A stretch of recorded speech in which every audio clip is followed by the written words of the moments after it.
A graça e a paz, meus irmãos, a paz do Senhor. Pode tomar o seu assento, fique à vontade, em nome de Jesus. Abra comigo, por favor, a sua Bíblia, no livro do Êxodo, capítulo de número 15.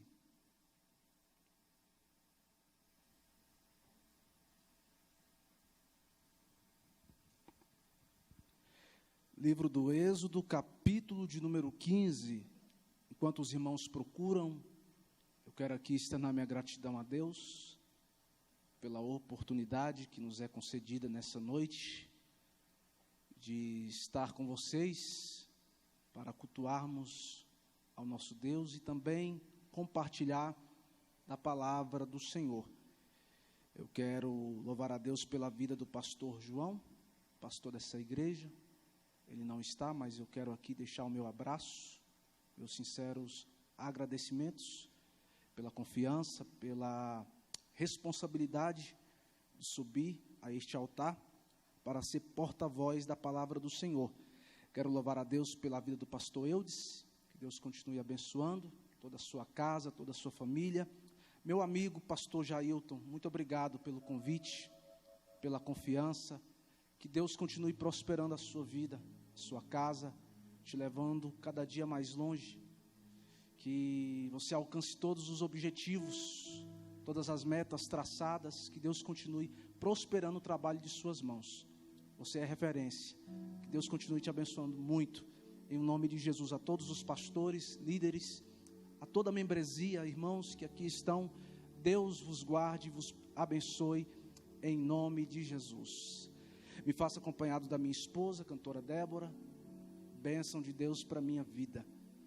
Todas as vezes que eu vou, mas ela a alguma igreja ministrar pela primeira vez, eu tenho o costume de contar um pouquinho da nossa história. 1 a 2 minutos eu conto. Quando eu me converti, na porta da minha casa eu estava saindo, de repente, na frente da casa de um vizinho, um homem todo vestido de branco, careca, descalço, barbudo, me chamou, pediu que eu fosse até ele, e eu me assustei. Eu falei, sangue de Jesus tem poder. Eu pensei que era um macumbeiro. Falei, está repreendido, e comecei a repreender espírito. E aquele homem, vem cá, vem aqui, eu quero falar com você. Quando eu me aproximei dele, ele começou a profetizar na minha vida. E ele foi falando. Deus revelou o oculto e o profundo da minha vida para aquele homem. Eu lembro como hoje, pastor amado, só vi ele aquela única vez. De lá para cá já se passaram quase 8 anos. E até hoje não vi ele. Não cheguei a rever. Eu me lembro que ele me disse, moço, Deus colocará ao seu lado uma mulher que vai andar contigo por este Brasil. Essa mulher será o seu ponto de equilíbrio. Ela virá, eu colocarei ao teu lado para te ajudar, para mudar algumas coisas na sua vida. Porém, tem um preço a ser pago. Busque, ore, espera, porque na hora certa eu vou trazer ela até você. E eu me lembro muito bem quando ele disse assim, quando chegar o tempo, eu vou tirar ela de uma terra e vou trazer ela até Goiânia. Não se preocupe, não precisa correr atrás, porque eu vou trazer ela até você. E assim eu comecei a orar, irmãos. Orei 1 mês, 2 meses, 6 meses, 1 ano orando. Sabe o que aconteceu? Nada. 2 anos orando, nada. 3 anos orando. Deus vai na Bahia, no interior da Bahia, tira ela de lá. Ela vem para Goiânia visitar uma tia, recebe o convite para cantar na igreja que nós congregávamos, primeira igreja, ali no Jardim Guanabara. Ela vai para cantar. Sabe o que acontece? Ela acaba me encantando. Aleluia. Já são 4 anos que nós estamos juntos. Deus é fiel. Vale a pena esperar, porque Deus cumpre promessas. Deus cumpre promessas. Fazemos parte da Assembleia de Deus do Campo Central em Goiânia, presidida pelo pastor Darlan Luiz, pastora Gisele do Carmo, e estamos aqui debaixo da bênção de nossos pastores. Meu amigo Gilmar, muito bom revê-lo. Que Deus continue te dando graça, em nome de Jesus. Livro do Êxodo, capítulo de número 15, quem achou pode dizer amém. a partir do versículo 22. Êxodo capítulo 15, versículo 22, está escrito: depois fez Moisés partir os israelitas do Mar Vermelho, e saíram ao deserto de Sur, e andaram 3 dias no deserto, e não acharam água. Então chegaram a Mara, mas não puderam beber as águas de Mara, porque eram amargas. Por isso chamou-se o seu nome Mara. E o povo murmurou contra Moisés, dizendo: que havemos de beber? E ele clamou ao Senhor, e o Senhor mostrou-lhe um lenho, que lançou nas águas, e as águas se tornaram doces. Ali lhes deu estatutos e uma ordenação, e ali os provou. Versículo de número 27. Então vieram a Elim, e havia ali 12 fontes de água, e 70 palmeiras, e ali se acamparam junto das águas. Você pode dizer glória a Deus?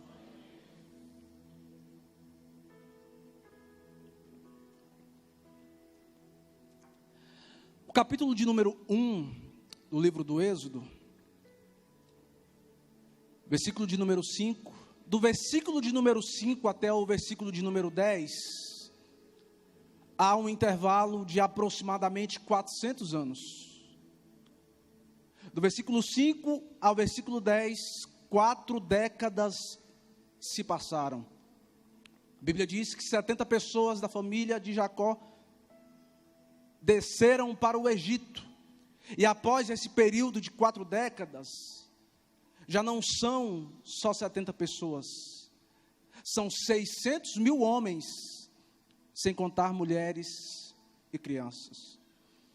A Bíblia diz que o novo faraó que estava reinando sobre o Egito, ele vai perceber o crescimento desse povo, e ele vai criar algumas estratégias para tentar impedir, parar, travar o crescimento desse povo. A primeira estratégia que ele tem é aumentar o trabalho dos adultos. Ele queria multiplicar, ele multiplicou as horas de serviço. O trabalho era mais pesado, mas quanto mais ele afligia os israelitas, diz a Bíblia que quanto mais eles eram afligidos, mais o povo se multiplicava, mais criança nascia, e o nome do Senhor era glorificado.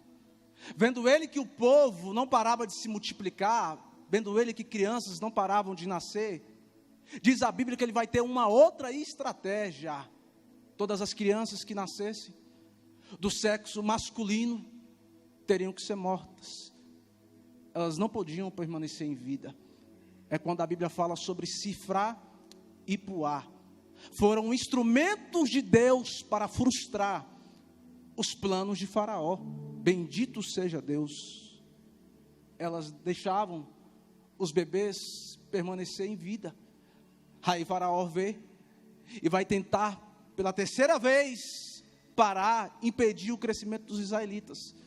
Agora, todas as crianças, todos os meninos tinham que ser lançados sobre o rio Nilo. Eles tinham que ser afogados. E é dentro desse contexto que a Bíblia diz no capítulo 2 que um casal chamado Arão e Joquebede vão gerar uma criança. O menino nasce diante dessa situação, diante dessa pressão. E quando essa criança nasce, ela tem que ficar escondida por um período de 3 meses. Durante 3 meses, essa criança passa escondida, em oculto, para não ser morta. Passado esse período, diz o texto, que vendo a mãe, que não podia mais ocultar a criança, ela vai ter que seguir as exigências de Faraó. Colocar a criança sobre um cesto e lançar sobre o rio Nilo. E vocês conhecem muito bem a história. A criança para nas mãos da filha de Faraó, que posteriormente vai devolver a sua mãe, e ainda vai pagar-lhe um salário para que ela pudesse amamentar essa criança. Versículo de número 10 do capítulo 2, a criança recebe nome, porque até então não tinha nome ainda. Aí no versículo de número 10, a filha de Faraó dá um nome para a criança: Moisés, tirado das águas. Versículo de número 11, essa criança agora se torna grande, já está maior, e agora Moisés está andando pelas terras do Egito, preste atenção, quando de repente ele se depara com uma briga, uma discussão, uma contenda, entre um egípcio e um hebreu. Qual era o propósito de Deus para a vida de Moisés? Libertar hebreu da mão de egípcio. Mas não era a hora, não era o tempo ainda. Mas Moisés se depara com aquela briga. Ele olha para um lado, olha para o outro, percebe que não tem ninguém naquele cenário, só ele e os dois, o hebreu e o egípcio. Percebendo que não tinha ninguém, ele fere o egípcio e esconde debaixo da areia. Aleluia. O propósito de Deus para a vida dele é libertar hebreu da mão de egípcio, mas não é a hora, não é o tempo.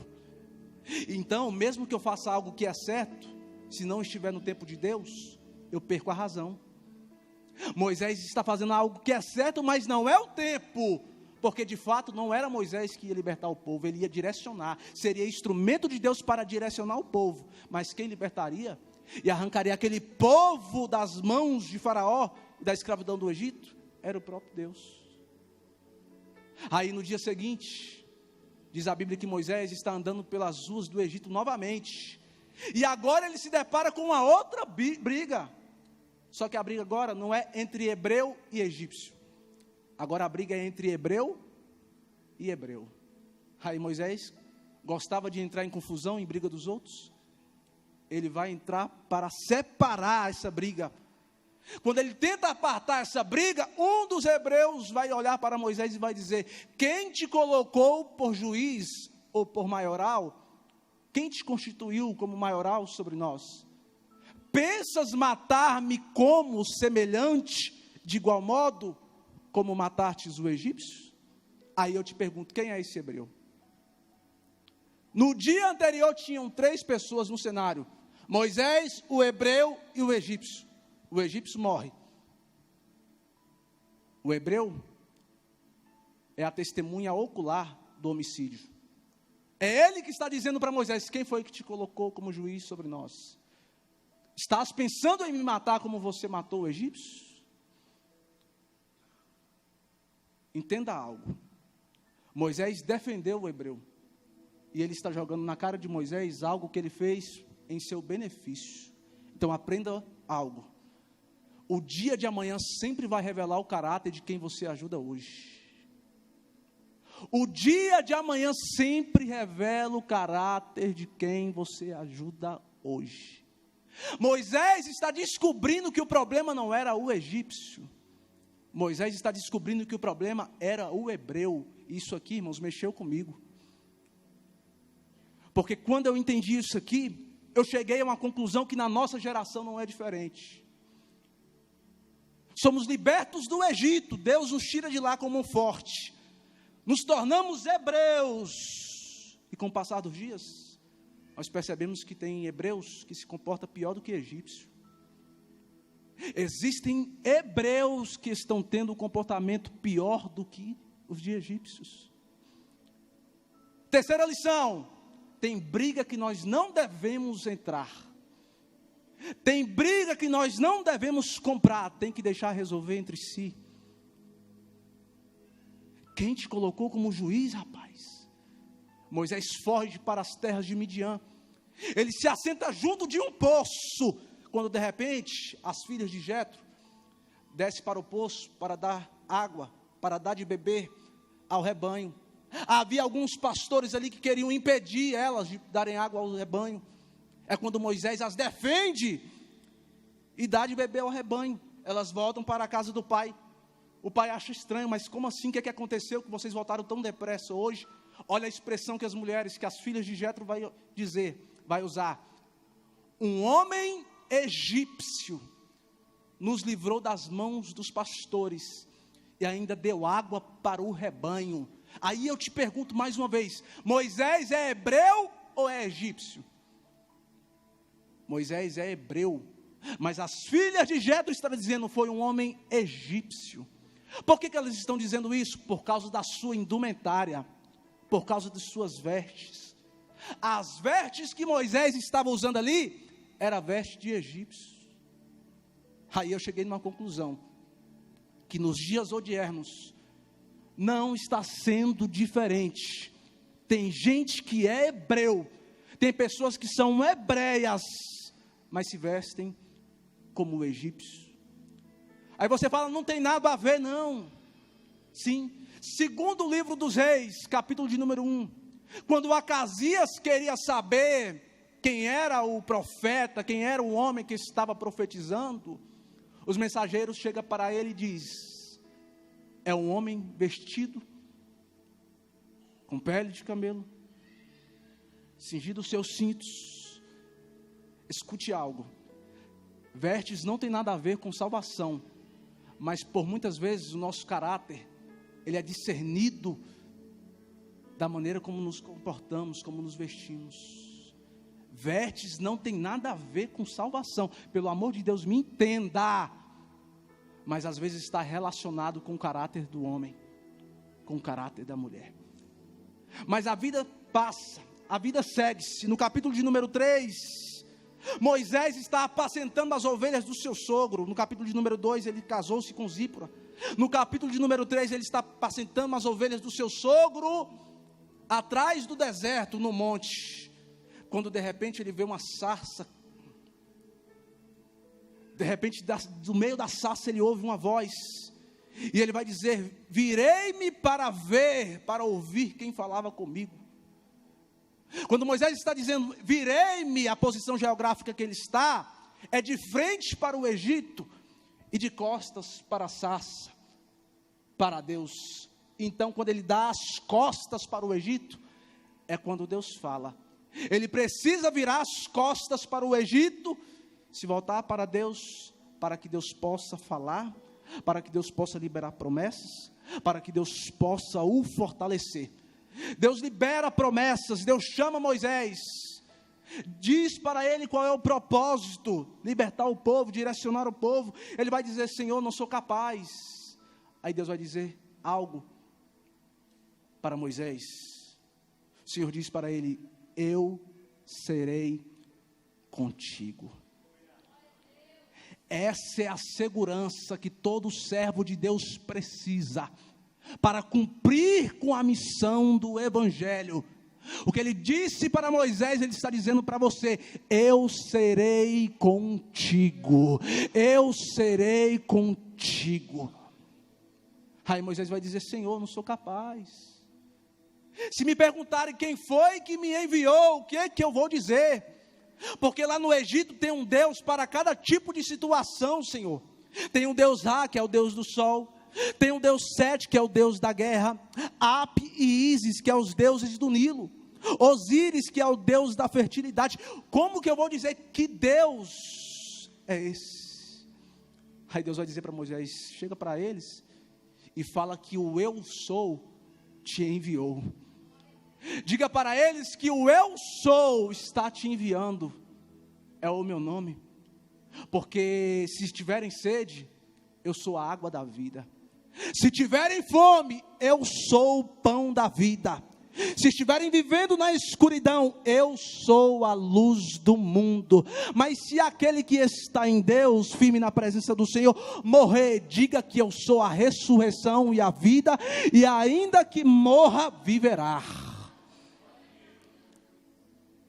Enquanto no Egito eles têm um Deus para cada tipo de situação, Deus está dizendo para Moisés: vai e diga que eu sou um Deus sobre todas as coisas. Aleluia. Diga para eles que eu sou um Deus sobre todas as coisas. Moisés vai, se apresenta diante desse faraó. Capítulo de número 4, Deus dá poder em várias esferas para Moisés. Poder no mundo espiritual, poder sobre a carne, poder sobre a natureza. No capítulo de número 5, Moisés e seu irmão Arão se apresentam diante de Faraó, e eles vão dizer: deixa o meu povo ir. Essa oração, ela é repetida 7 vezes nessa narrativa. Deixa o meu povo ir, deixa o meu povo ir, deixa o meu povo ir. E Faraó começa a aumentar a aflição. Ele está afligindo os filhos de Deus. Ele está aumentando a aflição do povo. Aí no capítulo de número 6, Deus promete livrar o povo e pede para Moisés se apresentar novamente a Faraó. Do capítulo de número 7 ao capítulo de número 11, Deus vai enviar as 10 pragas. O texto diz que Deus endureceu o coração de Faraó para manifestar suas maravilhas e seus sinais sobre o Egito. Então, quando Moisés vai, Moisés está ciente da resposta que Faraó vai dar. Moisés está indo para pedir a Faraó que liberte o povo, que libere o povo para sacrificar no deserto, para festejar no deserto. Mas Deus está dizendo: eu já endureci o coração dele para que ele não libere, para que ele não permita que o povo se vá. Então Moisés está indo ciente da resposta. É quando, irmãos, nós não entendemos algumas coisas que a gente enfrenta, porque nós temos acesso à resposta. Nós temos na palavra respostas para as nossas orações. Moisés está indo ciente da resposta, mas ele não sabe como é o trabalhar de Deus. Da mesma forma que muita gente que adentrou as portas dessa igreja que está aqui nessa noite, você tem até a resposta, mas você não sabe como é o trabalhar de Deus. Você não sabe que caminhos Deus trilha para te conduzir ao lugar da promessa. Tem vezes que você não vai entender, e não é para entender mesmo, porque vontade de Deus não é para ser entendida. A vontade de Deus é para ser feita, é para ser realizada. Então não tenta entender o processo, não tenta entender os caminhos que Deus nos faz trilhar para nos conduzir ao lugar da promessa, ao lugar da vitória. Deus envia as 10 pragas e Faraó está resistindo. Faraó está resistindo. O coração do homem é duro, o coração do homem está endurecido. E o que é essa dureza? O que significa essa dureza de coração?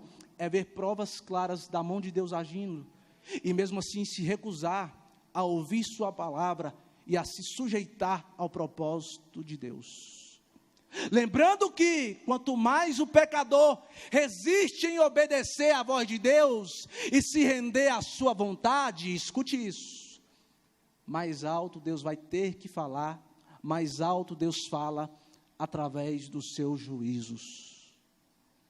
Quanto mais o homem recusa a se render ao plano de Deus, à vontade de Deus, mais Deus vai permitir o negócio ficar estreito, as portas permanecerem fechadas, para que o propósito dele se cumpra e você reconheça que ele é um Deus soberano e que a vontade dele é que prevalece na sua vida.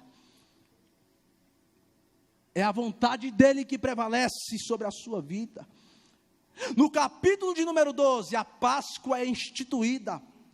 A palavra Páscoa deriva de um termo hebraico, peça, que significa passar por cima, passar sobre.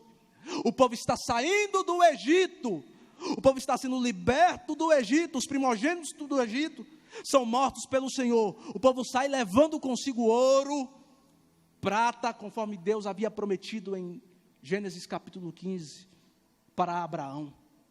E repetiu a mesma promessa para Moisés, em Êxodo capítulo 3, versículo 21, quando vocês saírem do Egito, vocês sairão com riquezas, vocês sairão ricos. Então o povo está saindo, o povo está sendo liberto, o povo está saindo desse cativeiro. Aí no capítulo de número 13, os primogênitos do Senhor são santificados a Deus, e Deus guia o povo pelo caminho do deserto. Durante o dia, uma coluna de nuvem, durante a noite, uma coluna de fogo, e Deus está guiando o seu povo, Deus está direcionando os seus servos, Deus está direcionando aquele povo que Ele havia escolhido. Aí quando nós chegamos no capítulo de número 14, Deus endurece o coração de Faraó novamente. Ele manda o povo se acampar, voltarem e se acamparem diante de Piairote, entre Migdol e Baal-Zefon. À frente está o mar, nas laterais montanhas. Quando o povo olha para trás, Faraó com seu exército e seus cavaleiros estão vindo para resgatar o povo, para pegar o povo e levar de volta para o Egito. Então o povo está num beco sem saída. Na frente tem o mar, nas laterais tem montanhas. Quando eles olham para trás, Faraó com seu exército. O que fazer nessas horas? Qual a decisão nesse momento? Qual a atitude nesse momento, nessa situação? Diante de um beco sem saída, o que fazer? O povo murmura. Por acaso não tinha sepultura no Egito? Por que nos trouxeram até aqui para morrermos?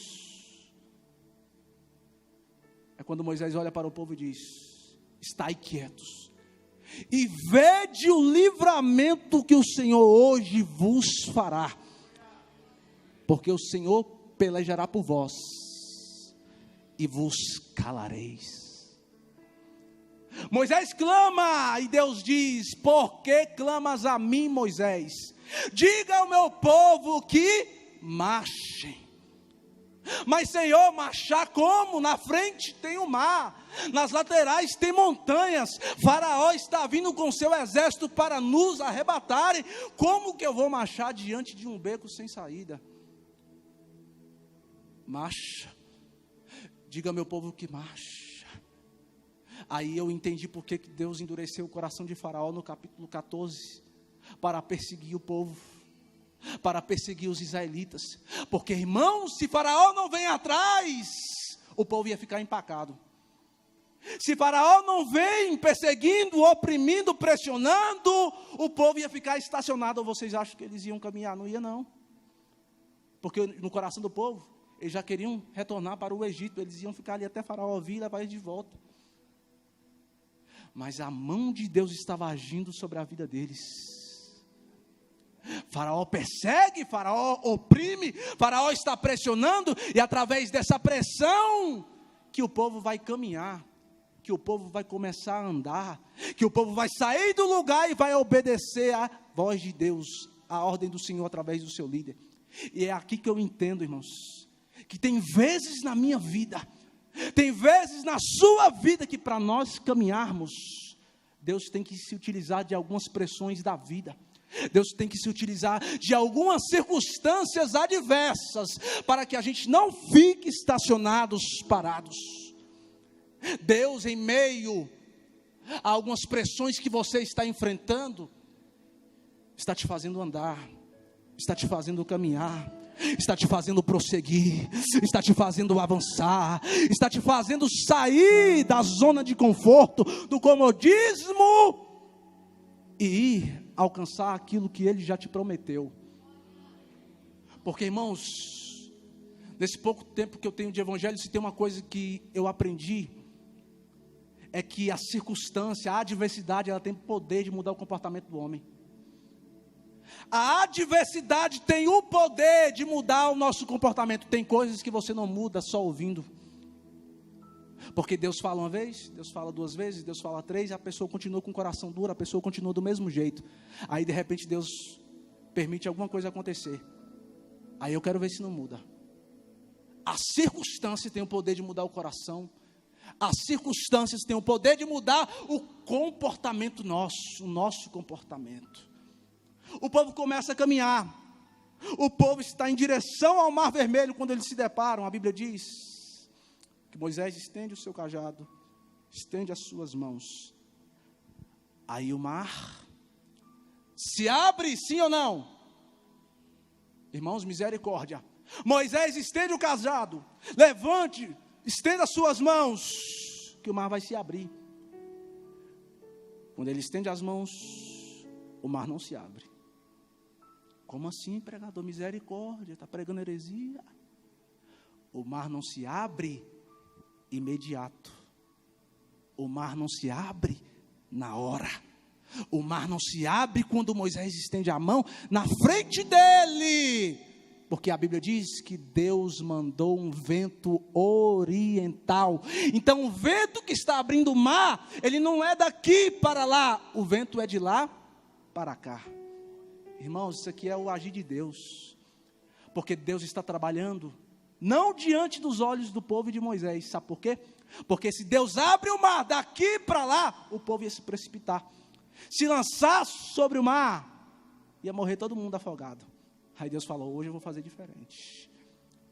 Hoje eu vou trabalhar e vou agir longe de diante dos olhos de vocês. Porque vocês não estão vendo. Vocês estão obedecendo, seguindo as minhas ordens. E o mar não está se abrindo aqui, mas de lá para cá, o vento vem abrindo o mar. Oh, glória a Deus, aleluia. Você não está entendendo, mas eu vim aqui para liberar uma palavra sobre a sua vida. Irmãos, tem porta na nossa vida que me que nara soube que levar a sai. Tem portas na nossa vida que só vai se abrir no meio do vento. Não, vou repetir para você entender. Tem vento que sopra na nossa vida, não é para nos matar, não é para nos envergonhar. Tem vento que sopra para abrir porta.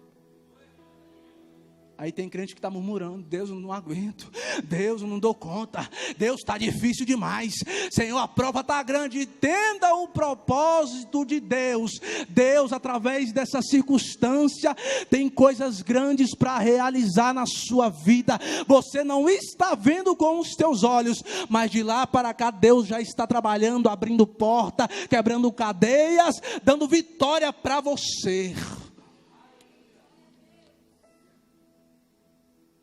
É de lá para cá. Deus não trabalha diante dos olhos do povo, para o povo não tomar decisões precipitadas, decisões erradas. Você não está percebendo, você não está vendo com seus olhos naturais, mas Deus está agindo nessa causa. Você não está entendendo nada, Deus está agindo, a mão do Senhor está se movendo. Ah, mas eu não compreendo. Amém. Mas Deus nessa noite te trouxe aqui para falar ao teu coração que nesta causa Ele está agindo. Ele está agindo. O povo passa a pés enxutos pelo Mar Vermelho. Faraó vem. Faraó quer entrar pelo mesmo lugar que os israelitas entraram. Quando ele entra, Deus mata todo mundo. Porque porta que Deus abre para israelita, Faraó com seu exército não vai prevalecer. Porta que Deus tem para você, o inimigo não vai tomar, o inimigo não vai prevalecer, porque a porta é sua. Passe por ela. Entra. Faça a sua parte, não fique parado, caminha, obedeça, ainda que você não entenda, porque a vontade de Deus às vezes vai vir totalmente na contramão daquilo que você projeta. Eu acho que não é comigo que acontece isso não. Você tenta, você projeta, você faz planos de uma forma, e às vezes Deus vem totalmente ao contrário daquilo que você projetou. Deus age dessa maneira. Deus age na contramão dos nossos planos, da nossa vontade, porque a Bíblia diz que a vontade dele é boa, agradável e perfeita. O povo atravessa no capítulo de número 15. Moisés com o povo está cantando o hino da vitória. Só o Senhor é Deus. Só Deus é o Senhor. Só o Senhor é Deus. Só Deus é o Senhor. Eles estão cantando o hino da vitória. Miriam está com o tamboril em suas mãos, batendo, cantando, adorando, agradecendo a Deus pela vitória. Andreu Bonar, um escritor, um sábio homem, disse que nós temos que tomar cuidado e vigiar, não só antes, mas depois da vitória também. Eu vou repetir. Andreu Bonar vai dizer: vigiemos, não somente antes da vitória, mas depois também. O povo está adorando, o povo está cantando. Aí no versículo de número 22, eles partem do Mar Vermelho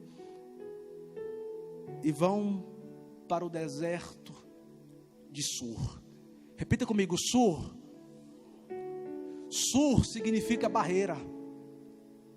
O povo está saindo do mar, acabaram de receber uma grande vitória e agora estão se deparando com uma grande barreira. E qual é a barreira aqui? Eles estão no deserto, sem água para beber. Eles estão no meio do sol escaldante do deserto de Sur, diante de uma barreira, sem água para saciar a sua sede. Aí você imagina, deserto, sem água, 3 dias. Eu fui pesquisar. Os estudiosos dizem que o limite do homem sem beber água é 3 dias.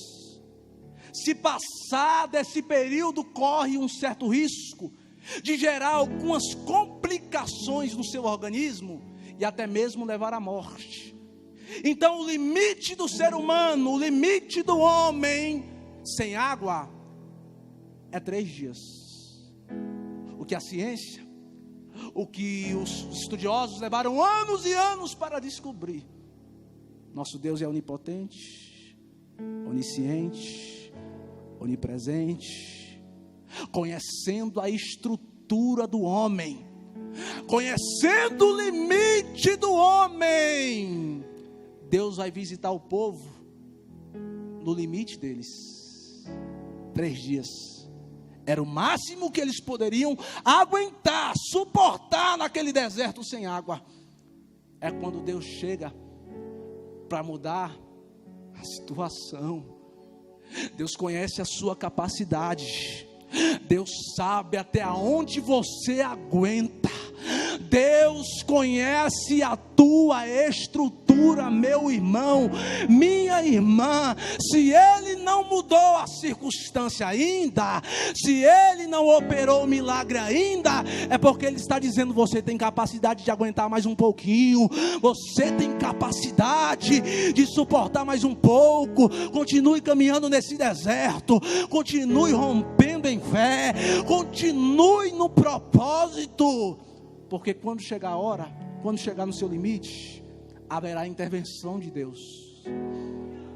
Haverá intervenção da parte do Senhor sobre a sua vida, creia nisso. Ele está provando a tua fé, Ele está te ensinando, te atraindo para próximo dEle.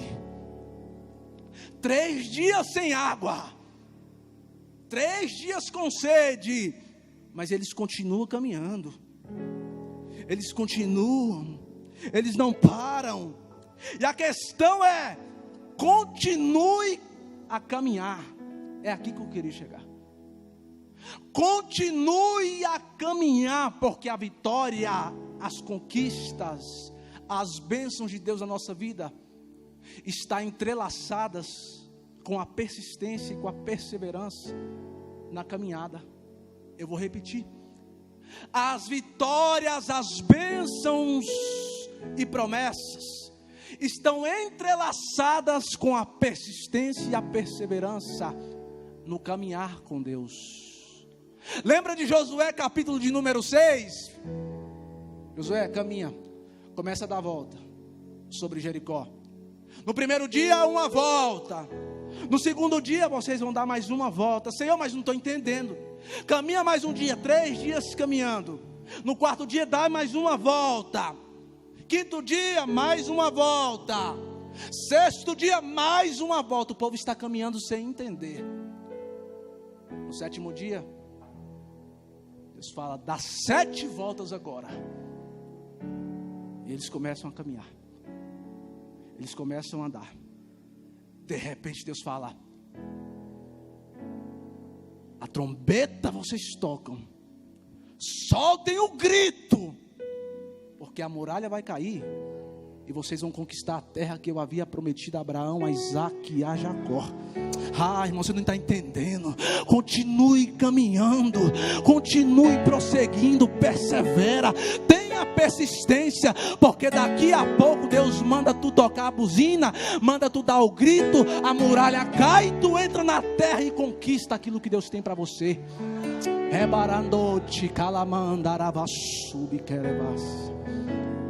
Persevera, não para no meio do caminho não.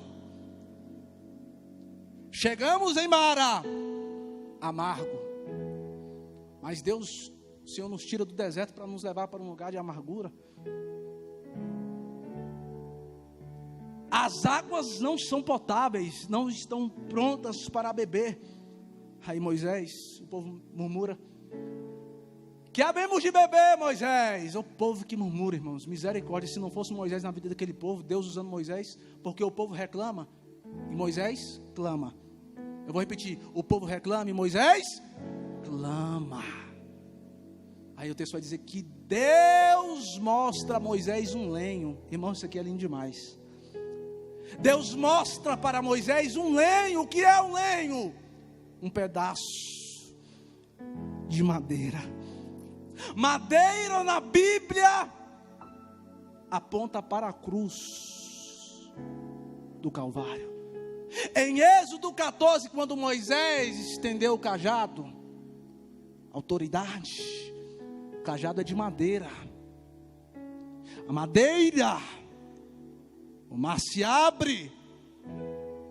Primeiro livro de Samuel, capítulo 4, versículo de número 5. E no capítulo 5 também fala da arca, que por várias vezes deu vitória, concedeu vitória pela presença do Senhor ao povo. Essa arca era de madeira pelo lado de fora, mas revestida de ouro por dentro. A madeira é a humanidade de Cristo. O ouro por dentro é a divindade de Cristo. Nós somos como a arca, por fora frágeis, mas o verdadeiro valor está aqui dentro. Somos frágeis por fora, mas revestidos pela glória de Deus aqui dentro. Bendito seja Deus. Atos capítulo de número 27. Estou encaminhando para o final da mensagem. Paulo está diante de um naufrágio, dentro de um navio. O vento está soprando, a tempestade é grande. E o texto vai dizer que alguns vão se salvar, vão ter o escape, utilizando pedaços de tábuas. São milagres relacionados à cruz. Tábuas, madeiras, apontam para a cruz. Mas o maior milagre, envolvendo madeira, ou por que não se dizer madeiro, primeira carta de Pedro, capítulo de número 2, Pedro disse: Ele levou os nossos pecados sobre o madeiro, a cruz. Moisés pega o pedaço de lenho e lança sobre as águas, e essas se tornam boas. A cruz de Cristo tem o poder de transformar amarguras em doçuras. A cruz de Cristo tem o poder de transformar fracassos em vitórias. A cruz de Cristo tem o poder de transformar a tua dor em alegria. A cruz de Cristo tem o poder de transformar maldição em bênçãos. A cruz de Cristo tem o poder de transformar as frustrações, os traumas na sua vida em cânticos de vitória. Olhe para a cruz. Jesus tem o poder de mudar essa situação. Jesus quer transformar as amarguras da sua vida em doçuras. Porque só pode experimentar do doce, Só pode experimentar do doce quem um dia passou pelo amargo. Porque nós estamos vivendo uma época em que todo mundo só quer experimentar e viver a época do doce, das bênçãos, das vitórias, sendo que não viveu nada ainda. Irmãos, eu estava ali com o pastor Jailton, lembrando de uma certa feita, quando eu ouvi a história dessa igreja, a história do pastor João, como esse ministério nasceu. Começou no amargo, começou ali plantando, começou ali devagar. Olha o que se tornou hoje. O processo é a mão de Deus, nos conduzindo, nos ensinando, para que possamos valorizar o que Ele já fez, o que Ele está fazendo, o que Ele vai fazer na nossa vida. As águas eram amargas, mas pelo lenho que foi lançado, as mesmas se tornaram doces. E o interessante é que a água, ela se torna boa quando há o contato entre o madeiro e a água. Jesus quer ter intimidade contigo. Jesus quer entrar na sua vida. Deixa a cruz operar dentro da sua casa, mulher. Deixe Jesus agir dentro daquele lar. Deixe Jesus agir neste relacionamento. Deixe Jesus agir no seu ministério. Deixe Jesus agir nessa empresa. Deixe Jesus entrar, fazer, agir com a mão dele aonde você não pode agir, porque só Ele, só Jesus tem o poder de mudar algumas coisas na nossa vida. Eu falei sobre a caminhada, a persistência, a perseverança em caminhar. O povo não para em Sur, na barreira. O povo não para em Mara. E quem não para em Sur e não para em Mara, chega em Elim. Quem não para em Sur, quem não para em Mara, vai chegar em Elim. O que significa Elim? Em Sur não tinha água.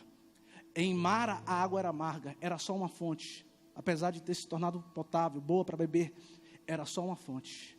Mas em Elim são 12 fontes de água e 70 palmeiras. Quem não para em Sur, não para em Mara, chega em Elim. Aqui estão representadas 3 fases na vida do crente. Sur, fase da escassez. Mara, fase da amargura e da providência.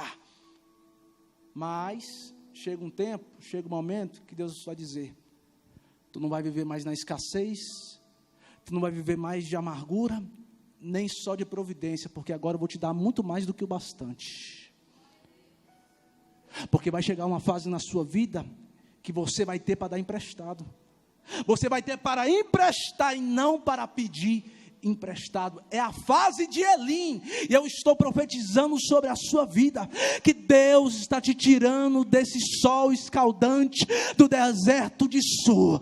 Deus está curando as amarguras na sua alma.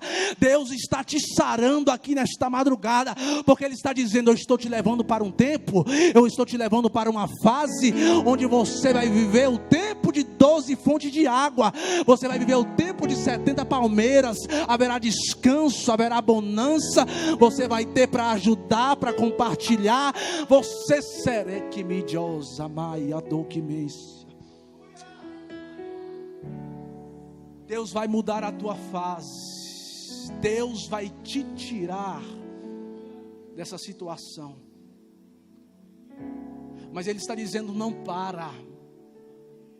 Não volte atrás não, pelo amor de Deus. Murmura não, caminha dando glória a Deus e aleluia. Caminha louvando ao Senhor mesmo em meio às dificuldades e os desertos da vida.